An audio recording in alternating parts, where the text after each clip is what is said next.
All right, everybody, it is Steve, and I'm going to remove the beautiful elephants from our picture here.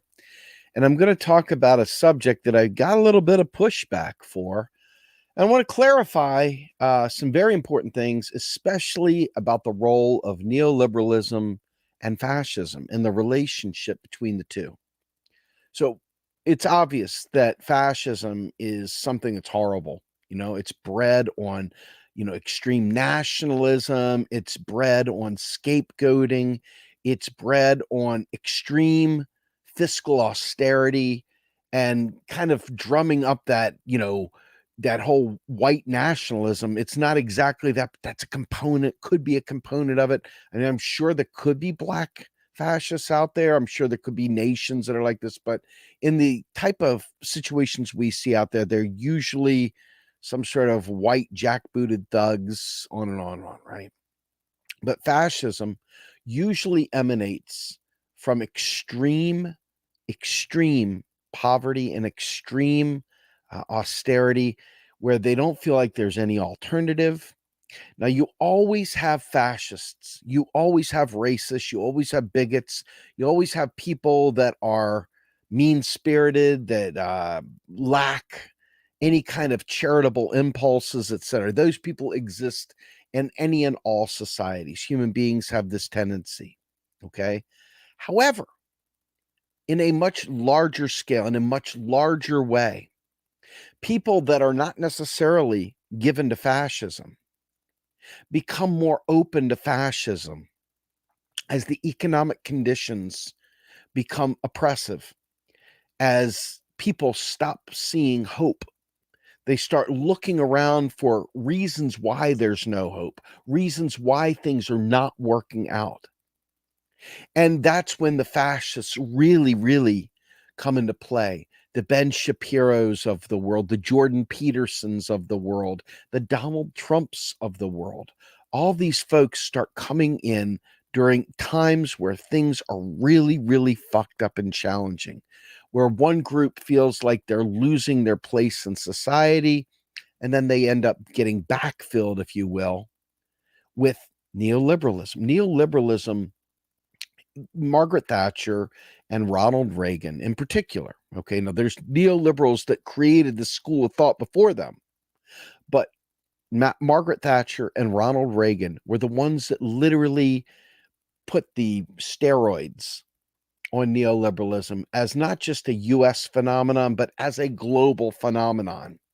Margaret Thatcher was very clear in her statement that there is no alternative, that there is no public money. There's only taxpayer money.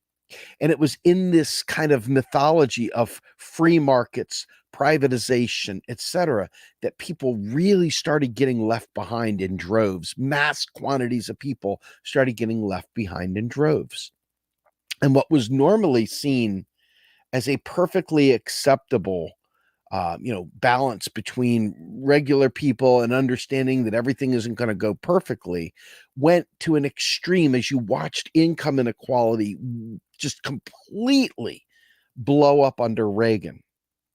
Okay. And so what happens whenever people watch as Democrats put on this there is no alternative approach to economics? Okay. George Bush did it as well.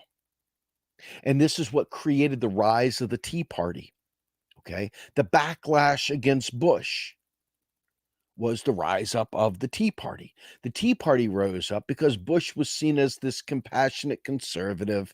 He wasn't holding to the Constitution. He wasn't holding to all these things. He wasn't this like dictatorial kind of strong man.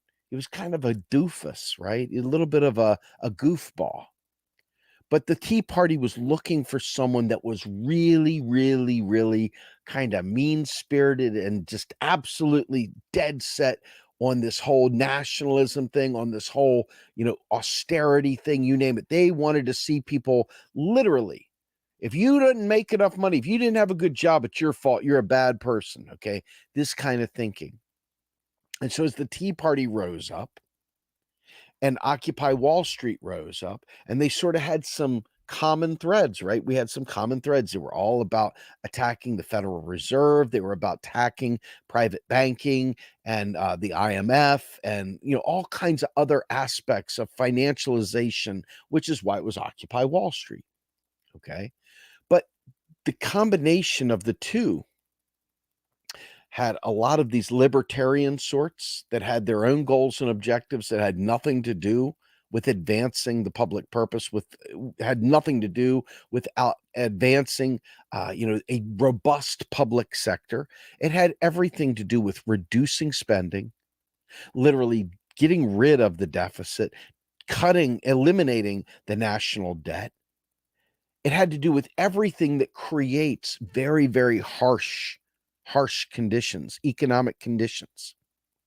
Now, again, you have a lot of weird fringe people, okay? These bad fascists, these 24/7 fascists, doesn't matter when in the cycle it is. They are fascists. They are always going to be fascists, and that's what they value. That's how they see the world, etc. Those individuals are so rare. They're not in the billions of people. This is a small minority of people. The always fascist person is not the vast majority of people. The vast majority of people are downtrodden, beat up, desperate, sad, fearful, whatever, right? And so when you have that next tier of people, because of the conditions around them, they start looking for scapegoats. And that's when they say, these goddamn immigrants are coming in and taking my job. Well, why are we always giving black and brown people free benefits? I'm missing teeth. I'm poor. I'm broke. I'm this and that. And all of a sudden they start looking for people that speak that language because they found their scapegoat. They found their scapegoat. And what happens? Neoliberalism gives benefits to some, scapegoats others. And when the scapegoated group decides they've had enough of being the ones that they are blamed for everything, they start doubling down and they go after the protected classes that they see as going after them. This is not to excuse fascism in any way, shape, or form. But fascism's rise requires a lot of people, okay? Fascism doesn't just come to be because there's a handful of people off in a corner being hateful and bigots. Fascism is bred by something. Because as you see, as the conditions rise up, where there is no alternative and people are desperate, and they start looking for that scapegoat, they will find a scapegoat. They will always find a scapegoat. And this is what gave rise to Donald Trump. Okay? All those people, rightly or wrongly, felt like they had been left behind, that they weren't being heard, that they were being ignored. And there was Donald Trump that says, I'll listen to you. I hear you. We're going to make America great again, the way that you thought it should always be. And when Donald Trump didn't make it great for everyone, when you started seeing black and brown people scapegoated and gay people scapegoated and trans people scapegoated and the borders being scapegoated and the Wuhan virus and all the other racist kind of baiting type things that Trump did, people latched onto that because they were looking for an accountable response. That doesn't mean the accountable response was correct. It just means that people that are misled and propagandized, that have no hope, look for hope wherever hope can be found. And then when you had Bernie Sanders leading the charge in the second round against Donald Trump, and Bernie Sanders looked like he was going to win. I mean, he was kicking ass, right, in the beginning. Everybody thought, oh my God, Bernie, I think it may happen. Bernie may win. Biden's nowhere to be found. Freaking Kamala Harris isn't doing shit. Klobuchar isn't doing shit. None of these people, Buttigieg isn't doing shit. None of them are doing shit. Then all of a sudden, Clyburn and Clinton and Obama and everybody else put the clamps down and suddenly elevated this dude that couldn't lace two words together in Biden. Well, if you look at Biden's track record has always been one of austerity, one of neoliberal pain and suffering, one of makers and takers, this whole concept of privatization. He has been at the forefront of this for his entire career. And Biden had been rejected every single time he ran for office, always rejected.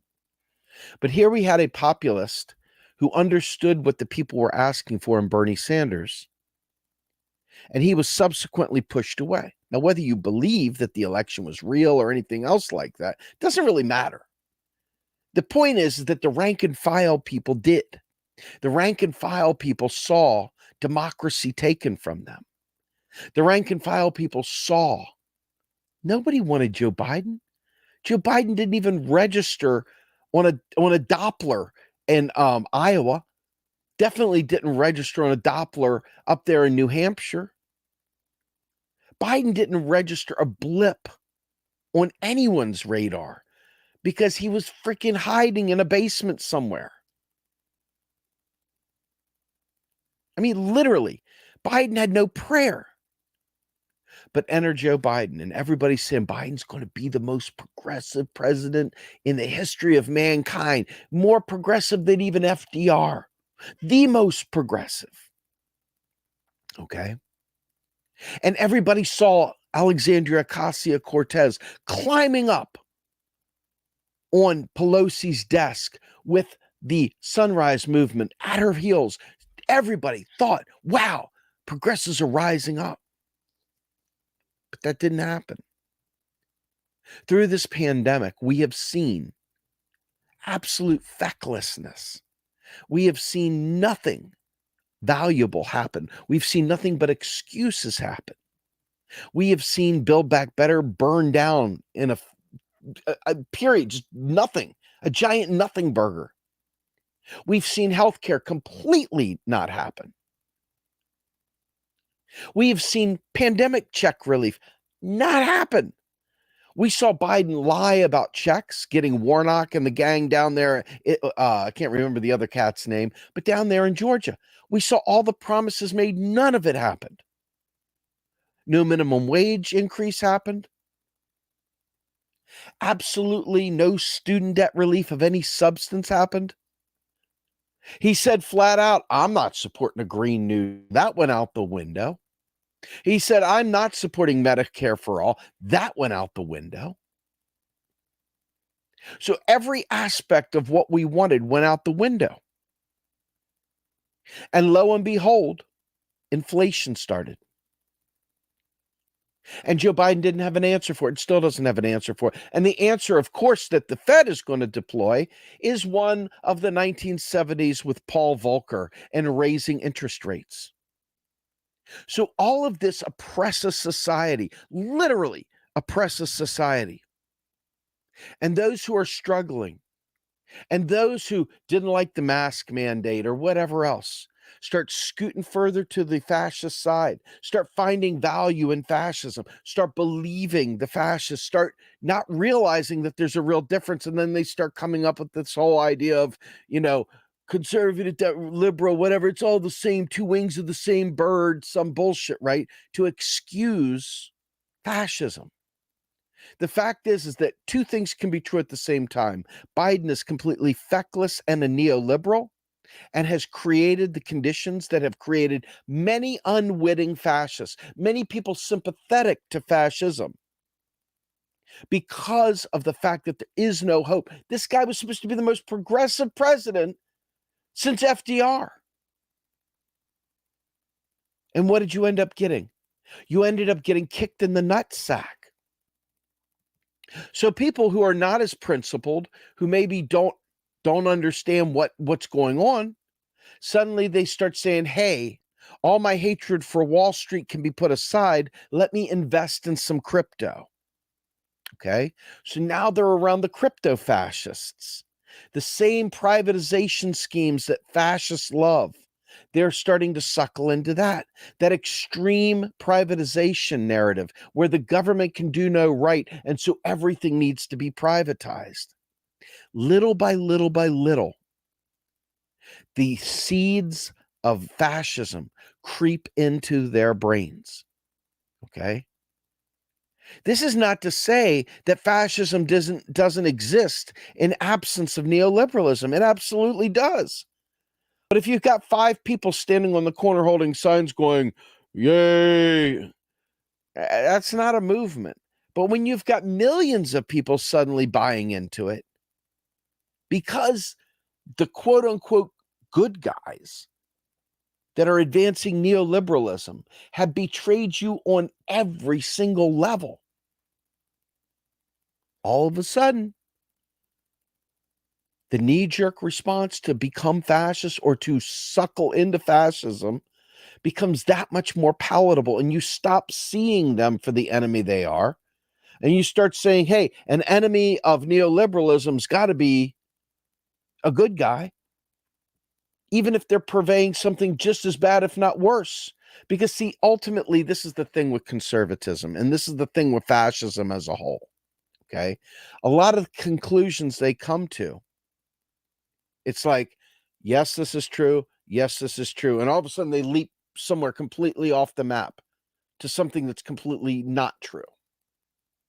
Okay? It's the logical leaps that go through all of this stuff. But it makes sense to them. Because after all, if government were good, then why don't we have these things? It's kind of like, well, if God really exists, why do good things happen to, bad things happen to good people or whatever, right? That's the same leap of logic.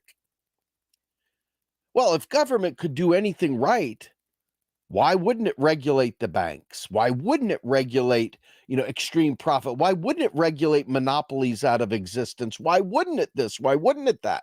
And ultimately, neoliberalism creates the seeds, creates the entire framework for a transition to fascism. That's why I call neoliberalism proto-fascism. And there are a ton of articles out there that talk about this. And I'm going to pull up a couple of them. I'm not going to read them all because I think that it's probably, insane for people to not get this at this point. But I'm going to show it to you anyway. This right here, this one that I'm about to show you, is a article from Counterpunch.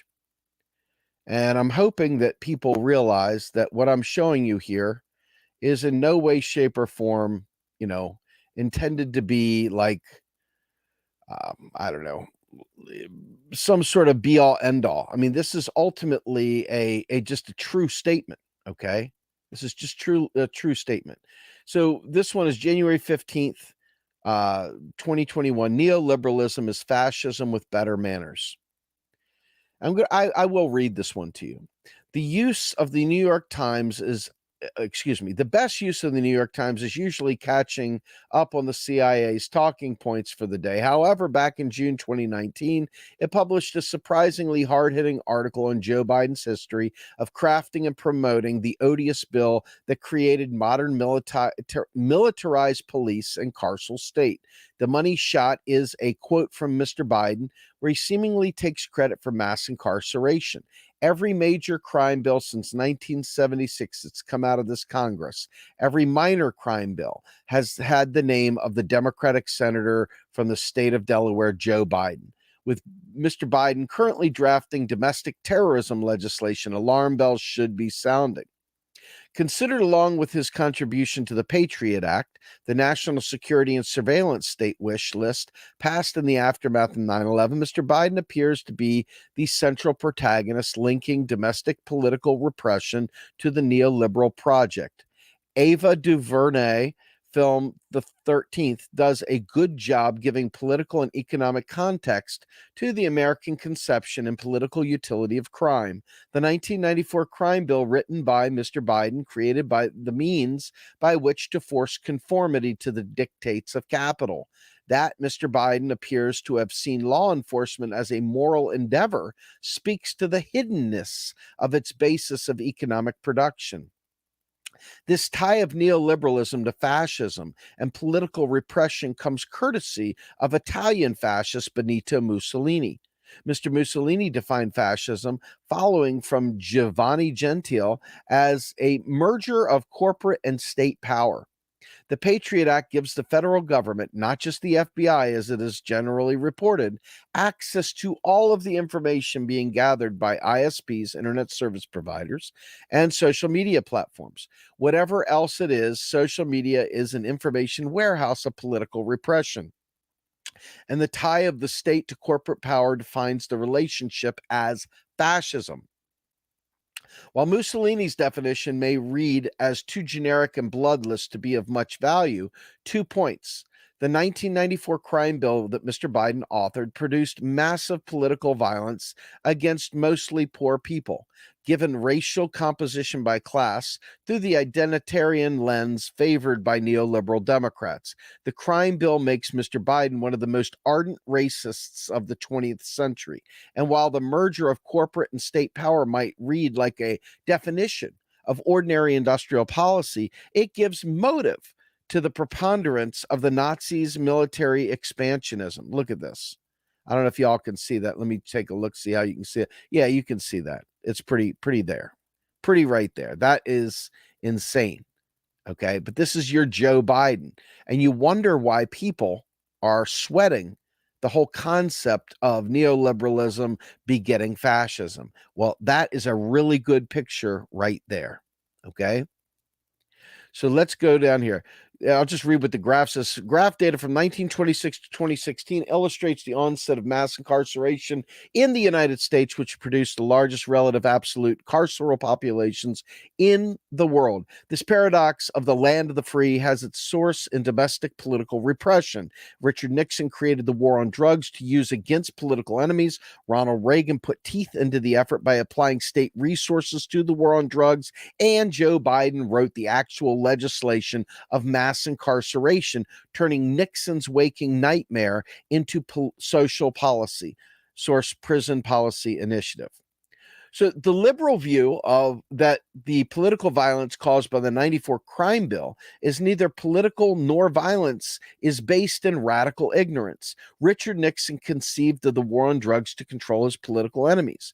Ronald Reagan gathered the resources to prosecute it, and Joe Biden wrote the legislation that gave it institutional force. In my neighborhood, 3 generations of community elders will spend the rest of their lives in prison, leaving behind spouses and children to fend for themselves in the post-industrial wastelands that neoliberalism has wrought. Again, the war on drugs that put them there was a political strategy, not a moral crusade. The term public-private partnership reads like a relatively innocuous form of pooling resources to achieve social outcomes.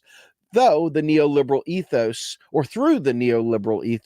the distinction between the public and private realms has been fading as private corporations have been hired to provide public services such as education through charter schools, incarceration through private prisons, and military functions like producing material and increasingly active combat.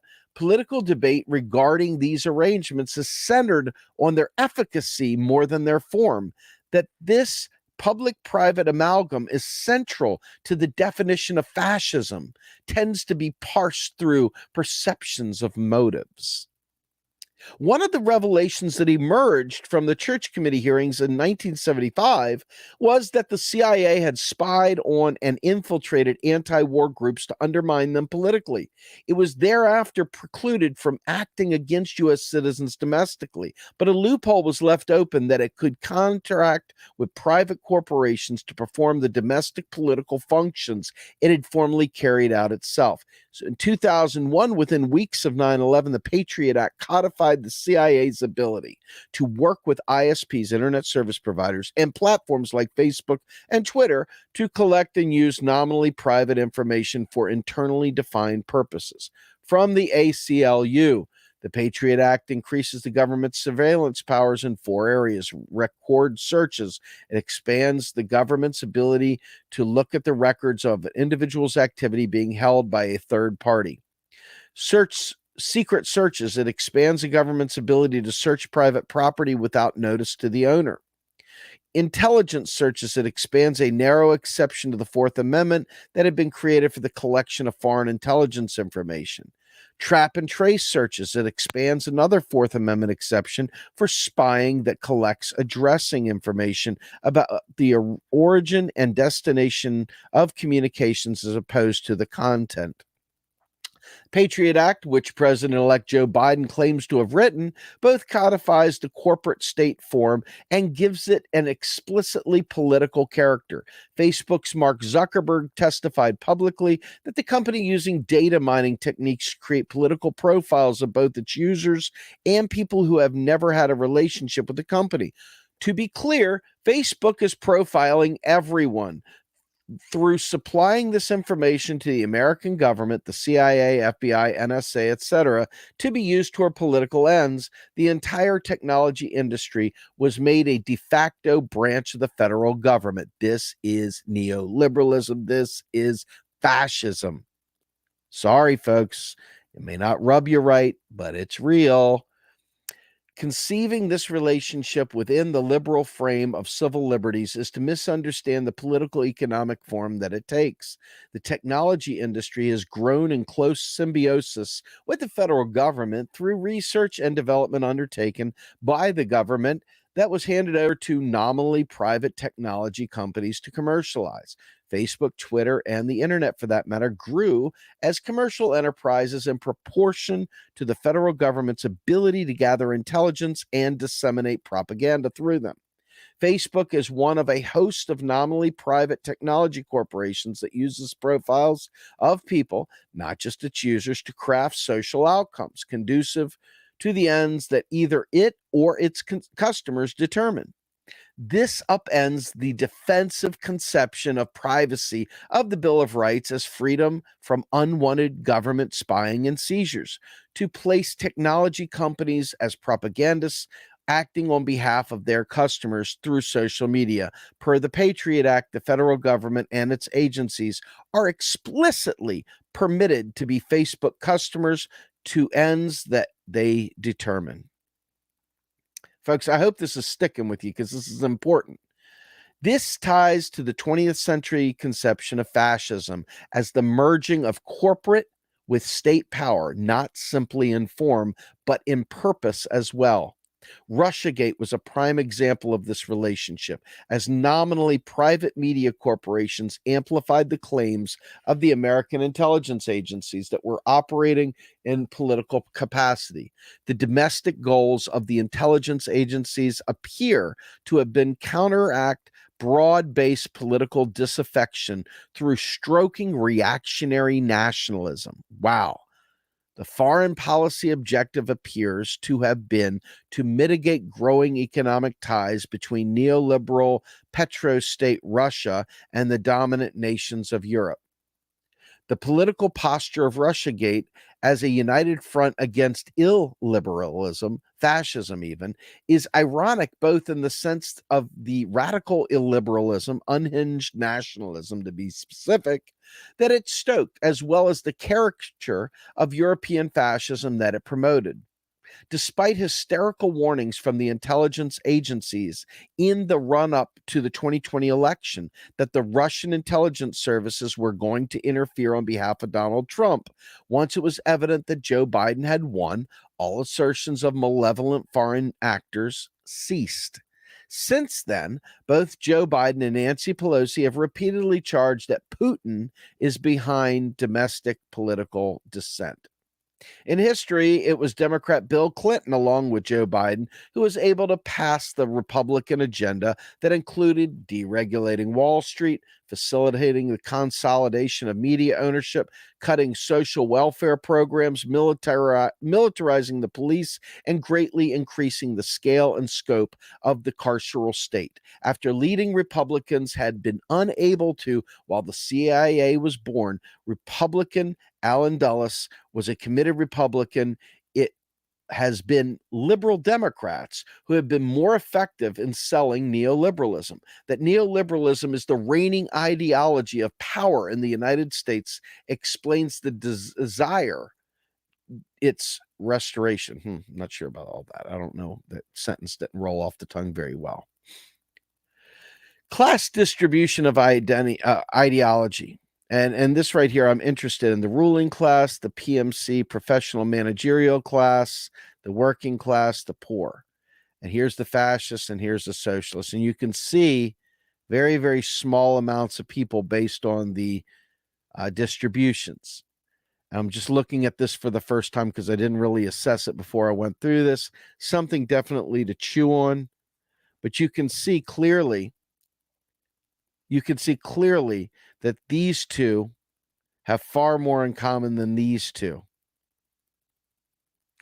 Interesting. I'll just read what the chart says. Through 5 decades of instantiation, neoliberalism is now the religion in the United States, the focus of the political left on the street theater and localized violence of racist, neo-Confederate, and neo-fascist groups is a sideshow relative to the propensity that neoliberal institutions have to commit political violence. Ironically or not, claims that Koch-related right-wing organizations are tied to fascist street violence miss that the Koch family brand of fascism is called neoliberalism. Papa Koch introduced economist and co-founder of neoliberalism, Friedrich Hayek, to the John Birch Society. The irony lies in the posture of neoliberalism in opposition to fascism. For the record, all of the leading Democrats are neoliberals. The argument of capitalist economists throughout the Great Depression was that 25 million people decided to quit their jobs in unison so they could beg for money in the streets. They had no alternative explanation, so they held fast to the economic dogma of the time. The contemporary equivalent is that, sure, government policies enacted at the behest of connected industrialists and financiers deindustrialized and thereby economically eviscerated much of the country over the last 5 decades. But where the hell did all these fascists come from? Of course, the story is more complicated than this, as the graph above illustrates, because I created it to. The class distribution of fascists probably runs, if history is a guide, from the ruling class to the poor.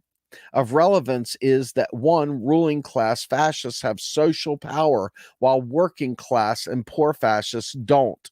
Neoliberalism is the state religion, not fascism. And however this gets resolved within existing distribution of power will be a function of what the ruling class decides, not what working class poor people decide. This ruling class working through is what Joe Biden was elected to be a front for. Get that? A front, meaning fake. The unwillingness of liberals and the self-described left to come to terms with the political violence that neoliberal political center is responsible for is ultimately deference to power. Madeleine Albright starved 500,000 Iraqi children to death for the Clinton administration, but she still has credibility to call other people fascists. George W. Bush killed between 400,000 and 3 million people in the misguided U.S. adventure in Iraq, but he can show his face as in respectable society. Joe Biden is, according to his own words, uniquely responsible for destroying millions of lives through mass incarceration, but he has the plausibility to restore decency? This ongoing crisis of legitimacy will only be resolved by holding existing power to account. The point of the illustration above is to identify power separate from the ideology that Americans tend to associate it with. This task won't be undertaken by the political class, and it won't take place within the existing distribution of power. Therefore, the crisis of legitimacy is destined to persist. Revolutionaries don't cause revolutions. concentrated political and economic power does. This concentrated power is the problem in need of resolution, but closing down dissent is probably the most probable near-term solution. All right, so let's take a second and talk about this. Let's go back to this very important thing, okay? Ultimately, here, let me go ahead and give you the article that I'm reading from. And there's many more, but I chose this one to be my talking point for today. I mean, I can give you tons and tons and tons of these to show you this, okay? Ultimately, economic neoliberalism got several very, very key factors. Number one, austerity. Number two, identity politics. Number three, scapegoating. Number four, we have the conflation of the state and industry as one entity. The interest of business has taken over control, has captured, if you will, our government. That is the championship of the Democratic Party and in concert with the Republicans, quite frankly. They only really come into conflict when the goal is to quote unquote help the people. Okay. Now, when you purposely set the stage for fake populism, for fake programs not intended to help people, when you see people like Elizabeth Warren talking about selling markets for green energy as opposed to just making it government-sponsored green energy, you go back to the Pete Buttigieg thing on formulas. I'll show that to you momentarily here just so that you understand, because as much as I hate explaining this again and again, I feel like it needs to be explained again and again. And that sucks, but it seems to not stick very well. So I'm going to show you right now another article that I showed last night in my stream. And I'm hoping that you guys will be able to see this. Still had it up on my screen. Didn't even have to undo it. This right here is right here 100% neoliberalism. And this right here is him saying, hey, ultimately, the government shouldn't be in the business of making baby formula. The government shouldn't be in the business of helping people like that. That's up to the private sector to do, right? So the government has deferred everything to the private sector while simultaneously propping up these public-private partnerships. These public-private partnerships always benefit the wealthy and never help regular people, ever help regular people, okay? Now, if you already are a disaffected purple person, in other words, you're an independent, places like Pennsylvania swing back and forth between Democrat and Republican control. Not because these people are fascists or because they are what they do it because this party didn't give us what we needed. Let's go back to the other side, and we'll go back to the other side because that party, they're crazy. They had power. They acted like fools. Now we're back over here. It's kind of like a ping pong ball effect between two feckless neoliberal parties that are advancing fascism through different means. Okay. Trump is appealing to poor white people, mostly poor white people that are literally want to be one step above the pig slop. Can't imagine that slaves have somehow or another advanced beyond them. And this is all baked into a lot of Southern thinking. And every time a political project comes out that is an advancement of an identity, whatever that identity might be, the people that once had no longer have see that as someone taking their lunch. And this is not an accident. This right here is scapegoating, and this is baked into neoliberalism, and it's baked into fascism. Okay? So when you bring a country together that has two parties that serve capital, there's not a single party out there in the United States that serves the people. Both parties are capitalist parties. Okay? Both parties celebrate neoliberalism. Both parties celebrate militarism. Both parties celebrate law and order. Both parties celebrate tough on crime. Both parties celebrate bootstraps. Okay? Both parties celebrate all the things that make for fascism, like we talked about within the Benito Mussolini realm. It seems far-fetched. We're not even going to use Adolf Hitler because all of a sudden you get Godwin's law and people get caught up in their feels. But when you think about this, regular people, I mean, let's go back to Bacon's Rebellion. It's been a while since I broke Bacon's Rebellion out. Bacon's Rebellion is a very important key case study. Bacon's Rebellion was a situation many, many moons ago, 1600s, whatever, and you had the colonies coming together, and you had black and white people working together, slaves, indentured servants, poor people, whatever, coming together to create a unified front. And you know how they broke the unified front? They gave the poor white slobs like a nickel more of benefits. And that was enough to disrupt the solidarity there. Okay. So what happens when you lose that 5 cents of difference between you and the poor black person below you when you're one of these white people? All of a sudden, it must be the black guys taking away your stuff. You can even see this within the ADOS movement. And I have a lot of sympathies for the ADOS movement. I support their desire for reparations, etc. But one of the things that many in the ADOS movement champion that I don't support is the demonization of immigrants. But if you understand why they feel that way, you understand this is proto-fascism as well. Because the United States government purposely allows there to be a war for resources between the poor blacks and other folks in this country and immigrants, the immigrants then become the target of their frustration. That's who's taking their lunch. That's who's taking their job. That's who's taking all the benefits. But those of us who understand neoliberalism and fascism, and more importantly, modern monetary theory, know that this is a false war. It doesn't have to be there. That we can afford a job guarantee for immigrants. We can afford a job guarantee for all, so that none are the bottom rung and that all are taken care of, that all people have the benefits, all people have a reasonably good job that is fulfilling in their community. These are all tactics, okay? But neoliberalism doesn't want you to know about a job guarantee. Instead, it advances a UBI. Neoliberalism advances a UBI. Why? Because ultimately, capital wins when everybody has more money, but they have no power. See, a UBI gives you no power, as you saw with the rising inflation right now. If I gave you $1,000 before the inflation started, you'd be like, oh, okay. But once inflation starts, now what? Where's your guarantee for anything? There is no guarantee because you are now beholden to the private sector to serve your needs, period. But a job guarantee? Well, shit, that just done set the entire economy to the labor standard.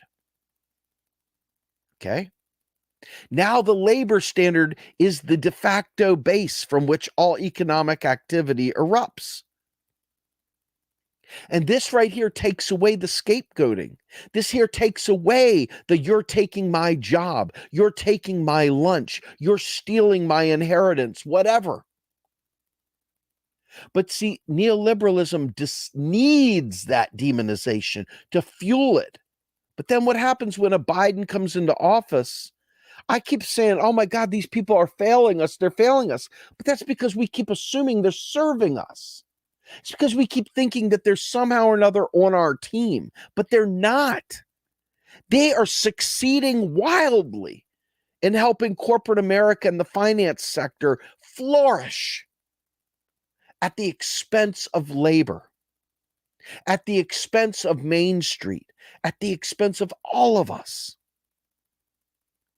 And so naturally, when this gentle, loving neoliberal world comes together and it fails every poor white person, fails all the black people in this country, especially the poor, fails the homeless, fails everyone on healthcare, etc., you're in a first past the post mindset. All of a sudden, you're looking around. Where do I go? Sure, some people will say, I'm going to go independent, but they've seen over and over again, Green Party was able to be kept off the ballot in Pennsylvania, period. Where's your third party? It's nowhere because you don't have power. You have no control over the electoral process. It's run by Democrats and Republicans by law. So how do you displace them? This is why I oftentimes say we need to organize and take to the streets and do things beyond the electoral process, because the electoral system is broken right now. No matter how much desire you have for it to be your be-all, end-all, it is broken. And it is producing exactly what it was meant to produce, which is garbage. So ultimately, you have this fringe of Jordan Petersons, you have this fringe of Shapiro's, Ben Shapiro's, and all the other little Reich wingers. By themselves, they're nothing. They're like squeaking mice. But you add in the neoliberal shitstorm of fecklessness and all the false promises. And the worst part is they conflate Biden as part of the left. There's nothing about Joe Biden that is a lefty. Not at all. Zero. Okay? There's nothing left about neoliberalism. Neoliberalism is a right-wing thing. So you got two right-wing parties fighting over an inch of turf, and people that aren't really all that sharp are sitting there pretending that the Democrats are good and the Republicans are bad when they're both shit. They're both there to create chaos, to funnel money to the top, and to eliminate the public purpose. That is fascism. That is neoliberalism, which is proto-fascism. And when neoliberals fail to deliver on the promises they make, then all those people that only cast a begrudging vote for the shithead to begin with say, hey, well, if it's going to be fuck you, well, then fuck you hard. Let me go Republican. Let me become fascist. Let me fucking join the Proud Boys. Let me join something that gives me some power, because I have no power. I have no power at all. I have no power. What do I do? And this is when you start seeing them, the incels, unite. And this is when the Jordan Petersons of the world suddenly become sexy instead of a wrinkled up Raisin Bran piece of shit motherfucker. Okay? Suddenly, these guys sound smart. Suddenly, they're asking questions. I'm just asking a question.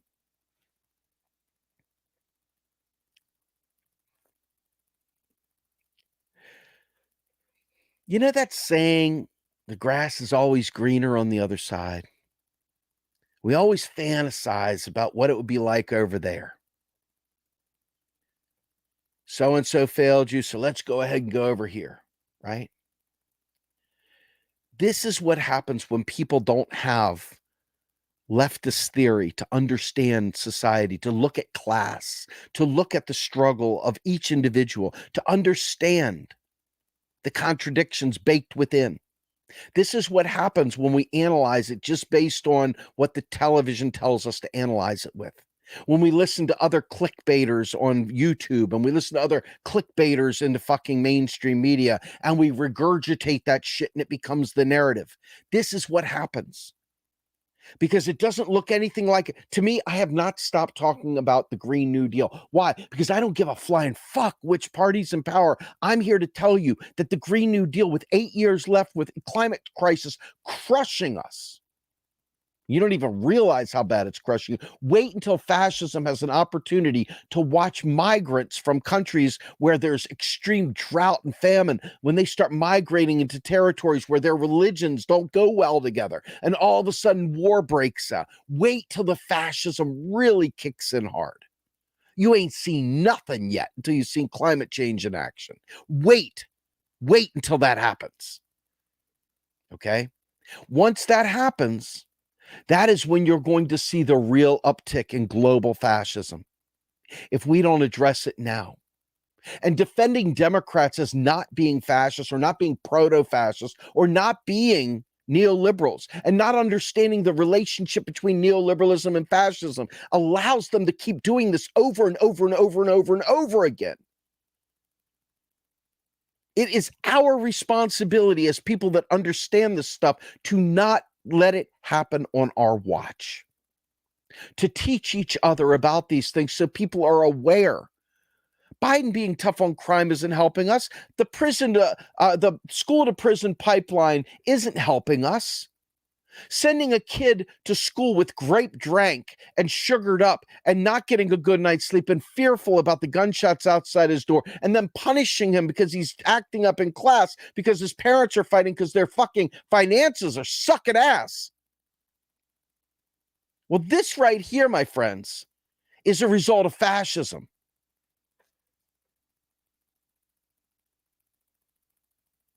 So I want you to understand as we go deeper and deeper and deeper down this hole, these two groups, Republicans and Democrats, they aren't an ideology. They are two factions of the same neoliberal fascist ideology. There's a whole separate area over here that doesn't have fascism in it, but those parties are not part of it. They are neoliberal and fascist together, proto-fascist and straight up fascist, but neoliberal at all costs. It's going to take an outside group to advance the public purpose because neither of these groups are capable or willing. Neither of them are capable of winning, are capable or willing, excuse me. So don't trust me on this, please. I don't want you to ever just blindly trust anything I say. That's not my goal here. I just have a thought, I have an idea, I have an analysis. If my analysis is wrong, you tell me I'm wrong. I'm happy to be wrong. I want to be wrong, damn it. I'd love to be wrong. I'm not. But I'd love to be, because the view of this world that I have is extremely bleak. It's one of tsunamis. It's one of horrible conditions, arid conditions, drought, famine, war, water wars, climate crisis, you name it, poverty, extreme poverty.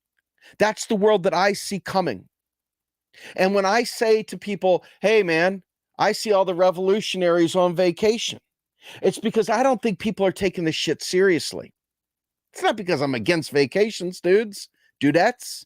It's because I'm tired of seeing people pat themselves on the back and say they don't have time to volunteer and help make things happen, but simultaneously find all the time in the world to get crunk and drunk and hang out and party and do all kinds of other shit, but not meaningfully fight back as part of this revolution that we've got to fight. And it's a cerebral one, it's a communications one, and it's one that if we let go, fascism will sweep us away like a fucking riptide.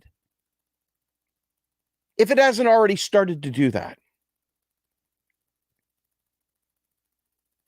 I really, really want you all to accept that if we don't dig deeper into what I'm talking about, if we don't take this seriously, this is the stuff to unite around.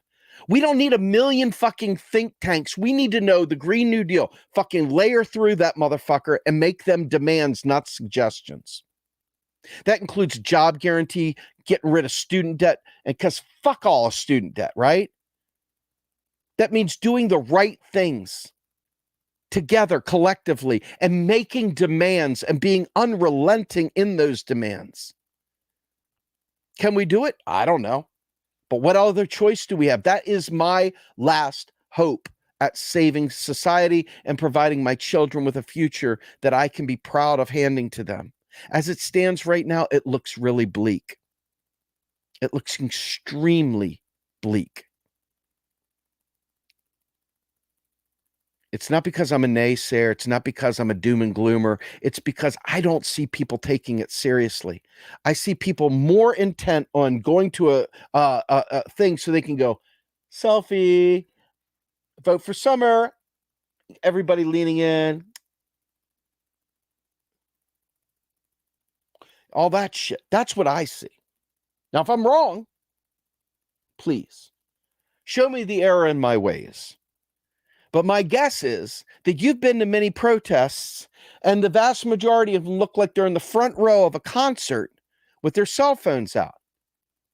They got the pink pussy hats on. They got the whatever t-shirt. Got the selfie. Some of them even probably have the action figure. I don't know. It's a marketing ploy. It's not real. I want you guys to know that I'm in this, and if I'm wrong, I am begging you, help me be right. I never want to be wrong. I never want to be on the wrong side of something. I want to fight through it. I want to get to truth, even if that truth is unpopular. I'm willing to be that bad guy that pisses people off, not because I want to piss people off inherently, but because I want truth more than anything in the fucking world. I can't stand being gaslit. Can you? Being gaslit sucks. Sucks big way. So I'm hoping you guys listen to me, dissect what I say, rip it apart. I don't care, but help me build. Help me build. I'm begging you, help me fucking build. Let's get this motherfucker going. I have a lot of my own limitations, trust me, but what I can do, I do every day. I try my best. I'm just one dude. I need your help. I mean this. We need each other. It's not a Steve thing. It's we need each other. We need an MMT-informed revolutionary force to educate one another and to not just accept bullshit anymore, but to speak truth to power and be ready to pay a sacrifice for doing so. That's it. That's it, man. That's my take. I'm going to be on Political Misfits later, guys. So if you guys are checking out Political Misfits, check me out over there as well. But in the meantime, I am going to get the hell out of here because I got to get back to work. Talk to you later. I'm out.